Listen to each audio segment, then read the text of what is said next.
मैं हिंदू पुत्री यानी हिंदुस्तानी, गांव केशोर, जिला जूनागढ़। मैं पूजा तो राम की करती हूँ, पर तेवर परशुराम के रखती हूँ। अरे मैं शोर नहीं करती, मैं सीधा शिकार करती हूँ। आज हम जाति के आधार पर बंट चुके हैं, प्रांत के आधार पर बंट चुके हैं, भाषा के आधार पर बंट चुके हैं। पर एक बात याद रख लो, दिमाग में बिठा लो, बंटोगे तो कटोगे। क्या? बंटोगे तो कटोगे। सुभाष चंद्र बोस ने कभी नहीं कहा कि मैं फौज बनाऊंगा तो उससे केवल बंगालियों की ही रक्षा होगी। नहीं, उन्होंने आजाद बंगाल फौज नहीं बनाई, उन्होंने आजाद हिंद फौज बनाई। पूरे देश की रक्षा करने के लिए उन्होंने फौज बनाई। भगत सिंह ने कभी नहीं कहा कि मैं केवल सिखों का क्रांतिकारी हूँ, मैं केवल सिखों को ही आजादी दिलाऊंगा, केवल पंजाबी आजाद होना चाहिए। नहीं, भगत सिंह ने कभी नहीं कहा। पूरे देश की आजादी के लिए उन्होंने अपनी आवाज उठाई। लाला लाजपत राय जब लाठी खा रहे थे तो वो केवल लालाओं के लिए नहीं खा रहे थे, पूरे देश के लिए खा रहे थे। महाराणा प्रताप ने कभी नहीं कहा कि मैं केवल राजपूतों का हूँ, मैं केवल राजपूतों की ही रक्षा की बातें करूंगा। नहीं, महाराणा प्रताप अपनी अंतिम श्वास तक सारे सनातनियों के लिए, सारे हिंदुओं के लिए लड़ते रहे। छत्रपति शिवाजी महाराज ने कभी नहीं कहा कि मैं केवल महाराष्ट्र के लिए युद्ध लड़ूंगा। वो तमिलनाडु तो जाके विदर्भियों के खिलाफ युद्ध लड़े, तो वो केवल महाराष्ट्र के कैसे हुए? छत्रपति शिवाजी महाराष्ट्र पूरे संसार के हैं। छत्रपति शिवाजी महाराज ने कभी नहीं कहा कि मैं केवल मराठों का हूँ, मैं केवल मराठियों की ही बातें करूंगा, मैं केवल मराठियों के लिए ही युद्ध लड़ूंगा, मैं केवल मराठियों को ही बचाऊंगा।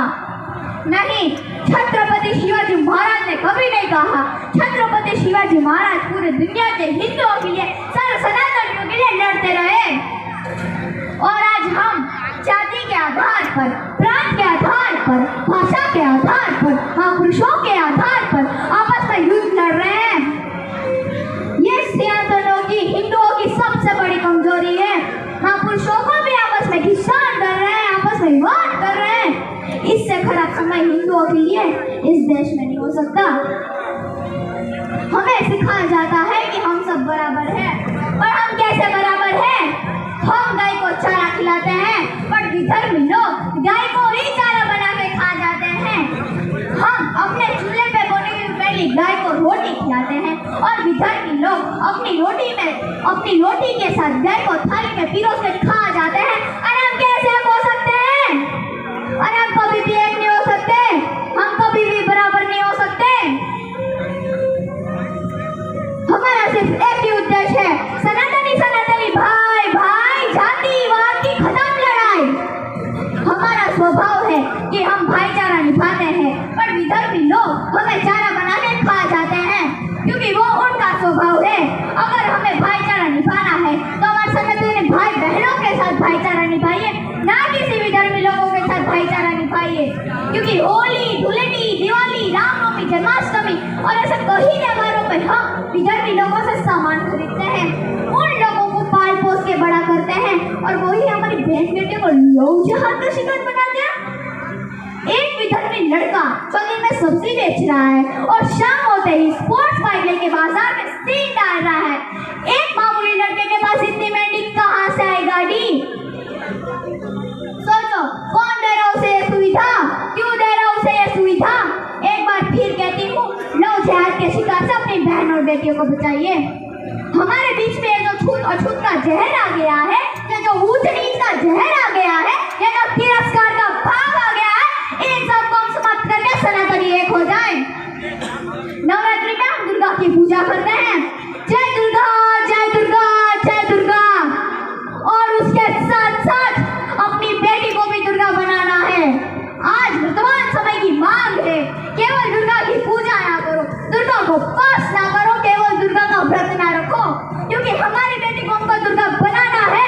हमारी बेटी को सिखाना है कि डांडिया नहीं खेलने देना, डंडा चलाना है। नवरात्रि की पूजा में केवल बहन और बेटियां डांडिया खेल रही है, डांडिया।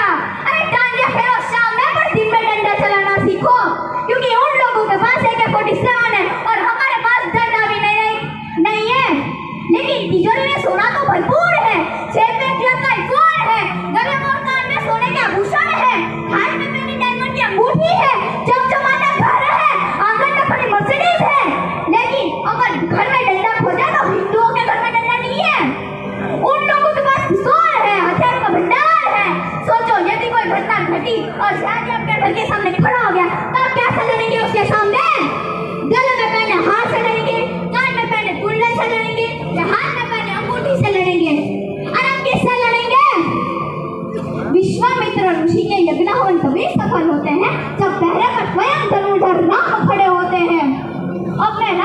के समय में श्री राम की बात करती हूँ।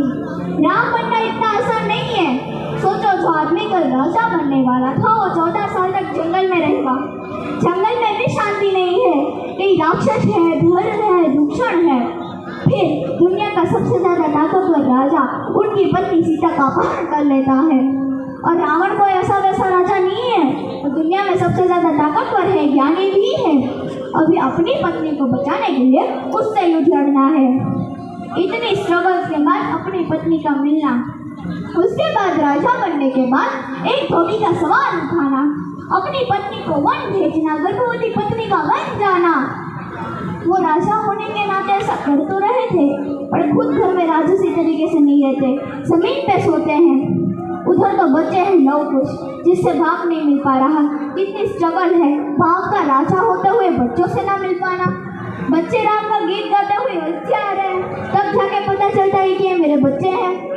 लेकिन बच्चे नाराज भी है अपनी माँ के साथ हुआ अन्याय को लेकर। उस दिन या उस समय माँ का धरती में समा जाना, वाह, बड़ा ही अद्भुत देश है।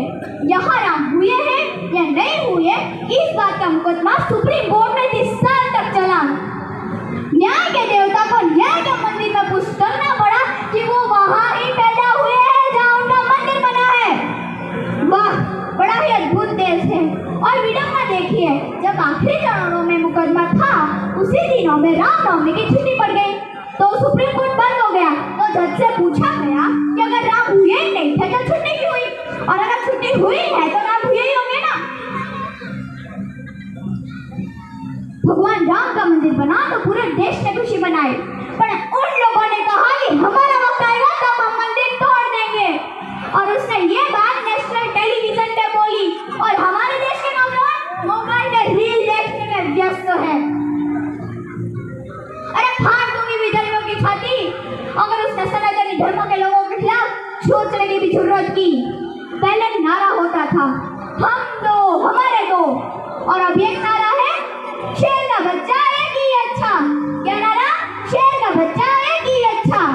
और अभी तो सनातन के दिमाग में दीवाना घुस गया है।